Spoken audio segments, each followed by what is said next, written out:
In this video we will discuss about the Schrodinger wave equation. ठीक है, Schrodinger wave equation होती क्या है? सबसे पहले हम जानते हैं श्रोडिंगर वेव इक्वेशन की statement.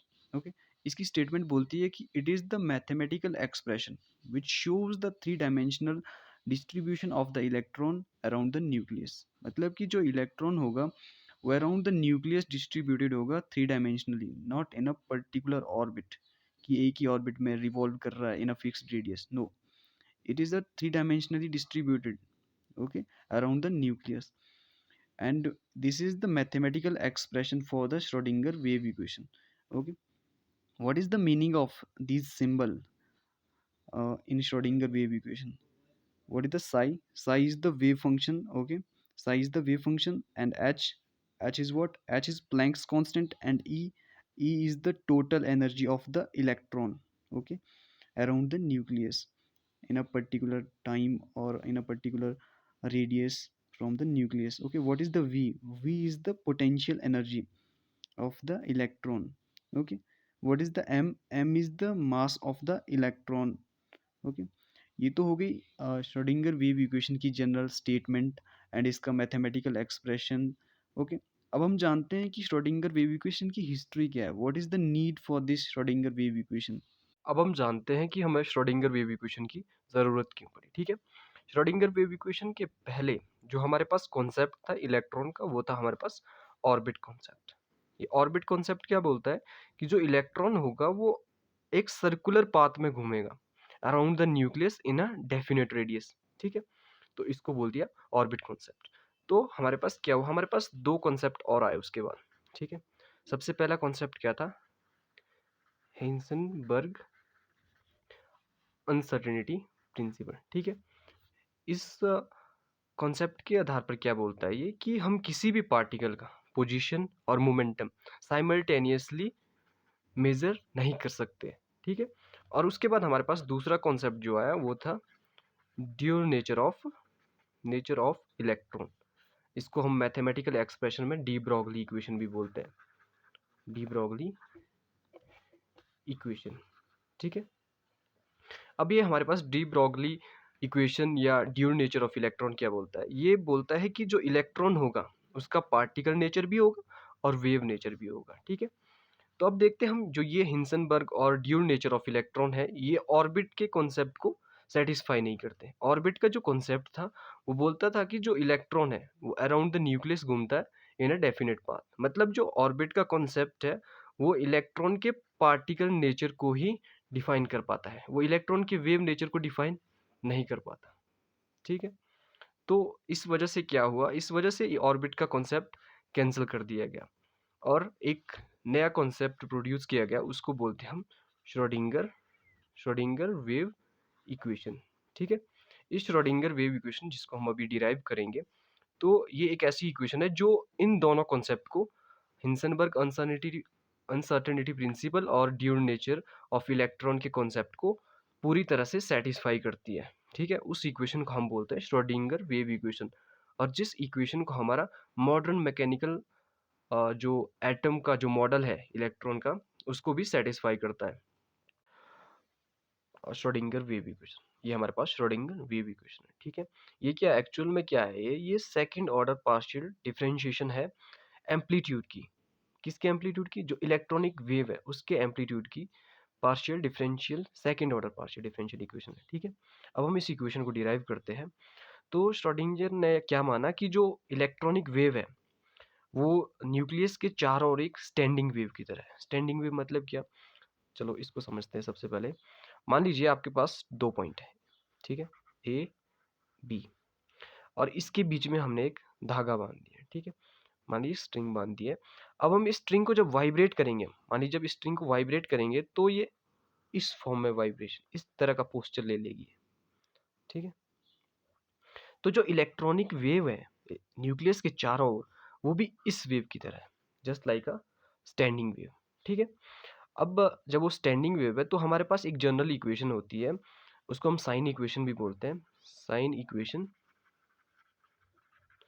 Equation for wave motion, sine equation for wave motion. ये क्या है, ये हमारे पास है psi is equal to a sine 2 pi over lambda x. ठीक है, अब हम जानते हैं कि साई क्या है, ए क्या है, लैम्डा क्या है, एक्स क्या है। ठीक है, सबसे पहले हम साई, साई क्या है हमारे पास, वेव फंक्शन। वेव फंक्शन मतलब क्या, amplitude of amplitude amplitude of electron wave. ठीक है, जो हमारे पास इलेक्ट्रॉन की वेव है उसका एम्पलीट्यूड है। ए क्या है हमारे पास, ए हमारे पास कांस्टेंट है। लैम्डा क्या है हमारे पास, लैम्डा जैसे कि आप जानते हैं ये हमारे पास वेव लेंथ है। ठीक है, एक्स क्या है हमारे पास, एक्स हमारे पास डिस्टेंस है, कहाँ से, न्यूक्लियस से, इन अ पर्टिकुलर डायरेक्शन में। ठीक है, distance from the nucleus to that wave. अब मैंने जैसे कि आपको पहले भी बताया श्रोडिंगर वेव इक्वेशन क्या है, second order partial differential equation. ठीक है, किसकी, वेव फंक्शन साई। ठीक है, अब हम करते हैं, हम बारी बारी से करेंगे। सबसे पहले हम एक्स डायरेक्शन के लिए करेंगे, फिर वाई के लिए करेंगे, फिर जेड के लिए करेंगे। सबसे पहले एक्स के लिए करते हैं। ठीक है, मान लीजिए इसको हम नाम दे देते हैं इक्वेशन 1। ठीक है, अब बोलते हैं हम on double double differentiating equation 1 with respect to x. ठीक है, मतलब इस इक्वेशन को अब हमें डबल डिफरेंशिएशन करना है इस इक्वेशन का। ठीक है, अब पहले फर्स्ट ऑर्डर डिफरेंशिएशन करते हैं इसका। Differentiation of the psi with respect to x, क्या आएगा हमारे पास, ये कांस्टेंट है। साइन की डिफरेंशिएशन क्या होती है, कॉस 2 पाई लैम्डा एक्स। ठीक है, और इसके बाद इसकी डिफरेंशिएशन होगी जो यहाँ है, तो ये हमारे पास पाया 2 पाई ओवर लैम्डा। तो क्या बनेगा हमारे पास, ये बनेगा हमारे पास ए कॉस 2 पाई लैम्डा एक्स। ठीक है, ये बनेगा 2 पाई ओवर लैम्डा। ठीक है, जैसे कि मैंने बोला डबल डिफरेंशिएशन करनी है, डबल डिफरेंशिएशन ऑफ इक्वेशन 1। अब इसकी हमें अगेन डिफरेंशिएशन करनी है with respect to x, differentiation of the psi with respect to x. क्या बनेगा हमारे पास, एक कांस्टेंट है, कॉस की डिफरेंशिएशन क्या होती है, जो ये हमारे पास कॉस की differentiation minus sine 2 pi over lambda x. ठीक है, अब ये हमारे पास अगेन कांस्टेंट, ये ऐसे ही रहेगा। तो अब हमारे पास जो इसके अंदर होता है उसकी अलग से हम डिफरेंशिएशन करते हैं, तो हमारे पास आएगा 2 पाई ओवर लैम्डा अगेन। ठीक है, जैसे कि अब दोबारा से समझते हैं कैसे हुआ ये हमारे पास इसकी, ये किसकी डिफरेंशिएशन है, जो हमारे पास यहाँ है, general sine equation for wave motion of electronic wave जो भी है हमारे पास। ठीक है, इसकी डिफरेंशिएशन की हमने विद रिस्पेक्ट टू एक्स, तो हमारे पास ये आया। ठीक है, अब हमने इसकी अलग से डिफरेंशिएशन की एक्स के विद रिस्पेक्ट टू एक्स, ये हमारे पास ये आ गया। ठीक है, अब हम इस इक्वेशन को इस तरह से लिख सकते हैं। ठीक है, अब हम इसका आगे इसको सॉल्व करते हैं। ये हमारे पास आएगा -a 4 pi square lambda square sine 2 pi over lambda Sai. ठीक है, अब जैसे कि मान लीजिए इसको आगे सॉल्व करते हैं, -4 पाई स्क्वेयर लैम्डा स्क्वेयर, ये हमारे पास a sine 2 pi over lambda psi, ये जो है इसको हमने एक तरफ लिख लिया। अब हमारे पास साई नहीं, सॉरी, ये एक्स है, ये हमारे पास एक्स। ठीक है, अब ये किसके बराबर है, हमारे पास ये साई के बराबर है। जैसे कि हमने जो इक्वेशन नंबर 1, जो इक्वेशन नंबर 1 क्या थी हमारे पास, psi is equal to a sine 2 pi over lambda x. ठीक है, तो ये हमारे पास इसके बराबर आ गया, तो हम इसको लिख सकते हैं -4 pi square lambda square Sai. ठीक है, अब क्या है, अब हम इसको आगे सॉल्व करते हैं, डी एक्स स्क्वेयर, ये हमारे पास इसके बराबर आ गया। हमारे पास जैसे कि मैंने पहले बताया है, जो डी ब्रॉगली कॉन्सेप्ट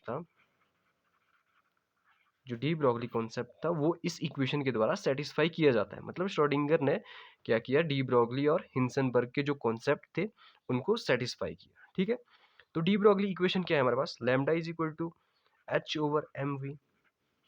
ये लैम्डा क्या है, वेव इक्वेशन, सॉरी वेवलेंथ है, m क्या है, मास ऑफ इलेक्ट्रॉन, v क्या है, velocity of that electron, and h क्या है हमारे पास, प्लैंक्स कांस्टेंट। अब क्या करते हैं हम, अब हम लैम्डा की जगह पर ये डाल देते हैं। ठीक है, इसकी वैल्यू यहाँ से रिप्लेस कर देते हैं हम, तो हमारे पास क्या बनता है, मान लीजिए इस इक्वेशन को हम नाम देते 2। ठीक है, फ्रॉम इक्वेशन 2। ठीक है, ये क्या बनता है हमारे पास, double differentiation of psi with respect to x. ठीक है, विद रिस्पेक्ट टू एक्स क्या बनता है हमारे पास, ये -4 पाई स्क्वायर लैम्डा की जगह पे इसकी वैल्यू डाल दी हमने, ये हम लिख देते हैं। अब इसकी जगह पे ये इसकी वैल्यू डाल देते हैं, तो हमारे पास क्या बनता है, h square m square v square. अब ये बनता है हमारे पास 4 pi square psi m square v square over h square. ठीक है, क्या बनता है हमारे पास, -4 pi square m square v square psi over h square. ठीक है, अब इस इक्वेशन को फर्दर सॉल्व करने के लिए हम क्या करते हैं, हम यहाँ से वी स्क्वायर को डिटरमाइन करते हैं। इस वी स्क्वायर को हम डिटरमाइन कैसे कर सकते हैं, हम इसको काइनेटिक एनर्जी में आता है ना 1/2 mv², तो हम इसको एनर्जी से डिराइव करते हैं इस इक्वेशन। ये इक्वेशन हमारे पास आ चुकी है। ठीक है, double differentiation of psi with respect to x. ठीक है, अब जैसे कि मैंने बताया, हम वी स्क्वायर यहाँ से वी स्क्वायर की वैल्यू हम इक्वेट करेंगे और उसके बाद उसको यहाँ से रिप्लेस कर देंगे। ठीक है, मान लीजिए जो ई है वो टोटल एनर्जी ऑफ इलेक्ट्रॉन है। ठीक है, टोटल एनर्जी ऑफ इलेक्ट्रॉन। ठीक है, अब जो इलेक्ट्रॉन की टोटल एनर्जी है वो किसके बराबर होगी, potential energy plus kinetic energy. किसी भी पार्टिकल की जो टोटल एनर्जी होती है वो potential energy plus kinetic energy के बराबर होती है। जो पोटेंशियल एनर्जी है वो कैसे कैलकुलेट करते हैं, वो हम कैलकुलेट करते हैं चेंज इन पोजीशन। मतलब जो एनर्जी रिक्वायर्ड है टू चेंज इन पोजीशन, मतलब किसी भी पार्टिकल की जो अगर हमें पोजीशन चेंज करनी हो, ठीक है, उसमें जो एनर्जी लगती है उसको हम पोटेंशियल एनर्जी बोलते हैं। काइनेटिक एनर्जी कहाँ से प्रोड्यूस होती है, ये होती है due to motion of any particle. ठीक है, ई इज इक्वल टू, मान लीजिए पोटेंशियल एनर्जी वी है, काइनेटिक एनर्जी जैसे कि मैंने पहले बताया 1/2 mv²। ठीक है, मैंने आपको बताया कि जो वी स्क्वेयर की वैल्यू हम यहाँ से इक्वेट करेंगे और यहाँ से रिप्लेस कर देंगे इसको। ठीक है, तो हम यहाँ से वी स्क्वेयर की वैल्यू को इक्वेट करते हैं। ठीक है, ये हम करेंगे 1/2 mv² is equal to E minus V, m v square is equal to, ये ऊपर चला जाएगा तो हमारे पास ई माइनस वी। अब यहाँ से हम वी स्क्वेयर की वैल्यू इक्वेट करेंगे, V square is equal to 2e-v/m। ठीक है, मान लीजिए इस इक्वेशन को हम डाल देते हैं 3। Now putting the value of V square in equation 3। ठीक है, इक्वेशन 3 क्या है हमारे पास, चलो इक्वेशन इसको मैं यहाँ लिख देता हूँ। ये हमारे पास है dx² is equal to -4 pi square m² v² over h² psi. ठीक है, अब हम यहाँ पे वी स्क्वेयर की वैल्यू को पुट कर देते हैं। ठीक है, -4 pi square m² over h² pi, V square की जगह पे इसकी वैल्यू डाल देते हैं 2e-v/m इंटू साई।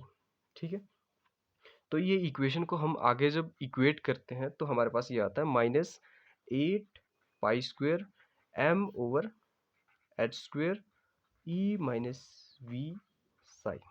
ठीक है, अब हम इसको फर्दर सॉल्व करते हैं, इसको साइड को ला देते हैं हम। Double differentiation of the psi with respect to x², ये माइनस है तो प्लस हो जाएगा, 8 pi square m over h²। ठीक है, h² e-v Sai is equal to 0। ठीक है, ये इक्वेशन है हमारे पास इलेक्ट्रॉन की इक्वेशन है। मतलब ये इक्वेशन जो है हमारे पास, इसको हम बोलेंगे Schrodinger wave equation of electronic motion in x direction. ठीक है, ये हमारे पास इक्वेशन आ गई है। ठीक है, इस इक्वेशन को क्या बोलेंगे हम, Schrodinger wave equation for the wave motion in one direction only. कौन सी डायरेक्शन, एक्स डायरेक्शन ओनली। ठीक है, अब सिमिलरली क्या करेंगे हम, वाई डायरेक्शन के लिए, जेड डायरेक्शन के लिए सिमिलरली इक्वेशन फाइंड करेंगे। मतलब साई का डिफरेंशिएशन हमें 2 बार करना है। ठीक है, with respect to y and z, तो हमारे पास सिमिलरली ऐसी इक्वेशन आ जाएगी। ठीक है, ये होगा हमारे पास सिमिलर, मैं सीधे डायरेक्ट लिख देता हूँ, आप इसको डिराइव कर सकते हो, सेम यही फॉर्मेट रहेगा, dy² plus 8 pi square m over h square E minus we psi is equal to 0। इसको हमने इक्वेशन 4 नाम दिया, तो इसको हम इक्वेशन 5 नाम। ये इक्वेशन क्या है हमारे पास? इस इक्वेशन को बोलेंगे हम Schrodinger wave equation for the wave motion along y axis. ठीक है, तो अब हम जेड डायरेक्शन की ओर करते हैं। ये हमारे पास इक्वेशन यही रहेगी, आप इसको सॉल्व कर सकते हो, फॉर्मेट सेम रहेगा। ये हमारे पास z square is plus 8 pi square m over h square E minus we psi is equal to 0। इसको हम इक्वेशन 6 बोलते हैं। ठीक है, जैसे कि मैंने आपको पहले ही बताया क्या है श्रोडिंगर वेव इक्वेशन, कुछ नहीं है, ये पार्शियल डिफरेंशिएशन है साई की। साई मतलब wave function along 3 dimension around the nucleus. ठीक है, अब हम क्या करते हैं, combining all these equation summarize fourth fifth and sixth equation. ठीक है, तो हमारे पास जो इक्वेशन बनती है, हमारे पास इक्वेशन बनती है double differentiation of psi with respect to x, double differentiation of with respect to y, double differentiation of with respect to z plus 8 pi square m over h square e minus v is equal psi is equal to 0। ये हमारे पास आ गया Schrodinger wave equation. ठीक है, इस equation को बोलते हैं हम श्रोडिंगर वेव इक्वेशन। ये इक्वेशन मेनली क्या बताती है, ये इलेक्ट्रॉन के 3 डायमेंशनल मोशन को डिराइव करती है। 3 डायमेंशनल मोशन मतलब इलेक्ट्रॉन के वेव नेचर को मेनली कंसिडर करती है ये। ठीक है, तो हमारे पास दो इंपॉर्टेंट टर्म जो यहाँ पे इसके थ्रू आ जाती है, वो आती है हमारे पास आइगन वैल्यू और दूसरा क्या है, आइगन फंक्शन। ठीक है, सबसे पहले जानते हैं आइगन वैल्यू क्या है। आइगन वैल्यू कुछ नहीं है, ये हमारे पास जो टोटल एनर्जी है, total energy for the solution of the Schrodinger wave equation. ठीक है, मतलब श्रोडिंगर वेव इक्वेशन की टोटल एनर्जी एक डेफिनेट वैल्यू में जिसका एक फिजिकल सिग्निफिकेंस भी हो। ठीक है, उसको बोलते हैं हम आइगन वैल्यू। अब आइगन फंक्शन क्या है, eigen function Schrodinger wave equation का जो सॉल्यूशन है उसको हम एक फंक्शन में डिराइव करते हैं। ठीक है, और जिस फंक्शन की एक डेफिनेट एनर्जी हो, मतलब डेफिनेट वैल्यू एक एनर्जी होनी चाहिए और उसका फिजिकल सिग्निफिकेंस भी हो। ठीक है, उसको बोलते हैं हम आइगन फंक्शन। और आइगन फंक्शन को ही हम एक नाम देते हैं ऑर्बिटल्स। मतलब कि जो आइगन फंक्शन क्या है, एक बार दोबारा समझते हैं इसको। आइगन फंक्शन क्या है, it is the function of the solution of the Schrodinger wave equation. ठीक है, श्रोडिंगर वेव इक्वेशन का फंक्शन है जिसकी एक डेफिनेट वैल्यू हो एनर्जी की और उसका एक फिजिकल सिग्निफिकेंस भी होना चाहिए। ठीक है, उसको बोलते हैं हम आइगन फंक्शन। और आइगन फंक्शन ही हमारे पास एक नई टर्म डिराइव करता है, उसको बोलते हैं हम ऑर्बिटल। ठीक है, ऑर्बिटल का कॉन्सेप्ट यहीं से आता है, श्रोडिंगर वेव इक्वेशन से हमारे पास ऑर्बिटल का कॉन्सेप्ट आता है। मतलब कि इलेक्ट्रॉन जो होगा वो कहीं भी हो सकता है अराउंड द न्यूक्लियस, उसका कोई ऐसा नहीं है कि एक पर्टिकुलर पाथ में घूम रहा है वो।